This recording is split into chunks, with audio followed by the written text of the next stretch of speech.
กันบ่วนนำอ่ำฮัดเข้าทำเตกำสินไว้หลายเส้นก็ยาตาไหลกัดเย็นโลไหลห้ามเข็นตัวเป็นน้ำเล็กสั่งเคยน้องยาเตไหลเจออย่าหาฝนกล้วยโปวนพิษซึ่งลายเห็ดตื่นปิ่นพลเสียงอ่อนหมอปันเตมีเนื้อหูจ้องสู่หู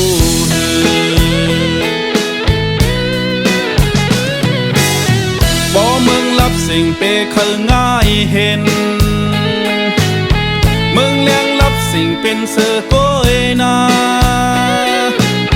เนปันเนียบงาเปเคยซิมเสิงตาไหลอุบเบิ่งโตเถินเสือนั้นสั่งเสือห้ำเน็บเขียวงากองแห่นโกไหลเกี้ยวเก็บกินเพอกล้วยโปวนพิษซึ่งลายเห็ดตื่นปิ่นพลเสียงอ่อนหมอปันเตมีเนื้อหูจ้องสู่หู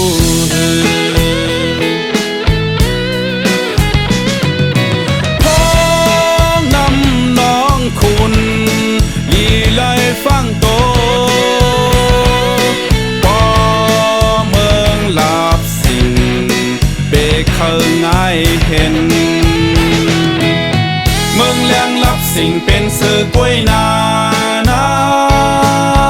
พ้องเตนำคุณเตไลฟังโต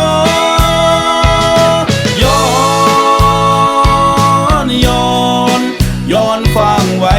ปันย้อนฟังเอ็ดหนึ่ง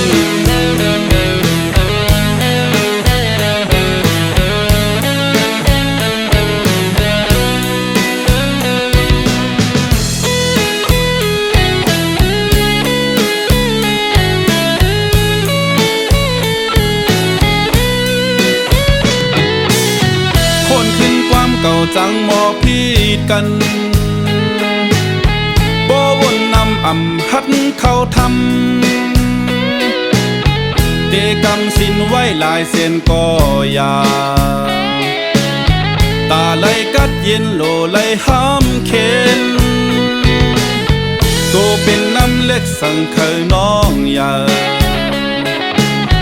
เตไหลเจออย่าหาฝนกล้วยบ่วนพิษซึ่ง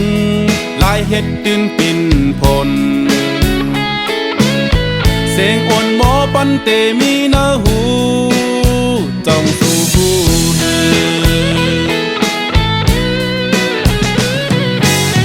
บ่เมืองลับสิ่งเปเคยง่ายเห็นเมืองเลี้ยงลับสิ่งเป็นเสือก้อยนาเนปันเนียบงาเปเคยซิมเสิงตาไหลอุบเบิ่งโตเถินเสือนั้นสั่งเสือห้ำเน็บเขียวงากองแห่นโกไหลเกี้ยวเก็บกินเพอกล้วยโปวนพิษซึ่งลายเห็ดตื่นปิ่นพลเสียงอ่อนหมอปันเตมีเนื้อหู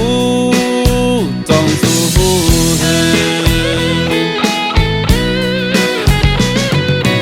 พ้อ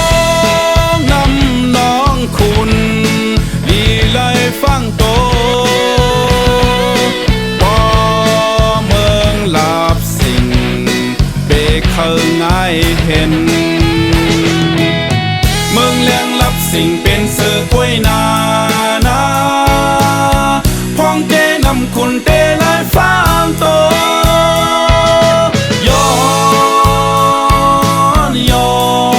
ย้อนฟังไว้ปันย้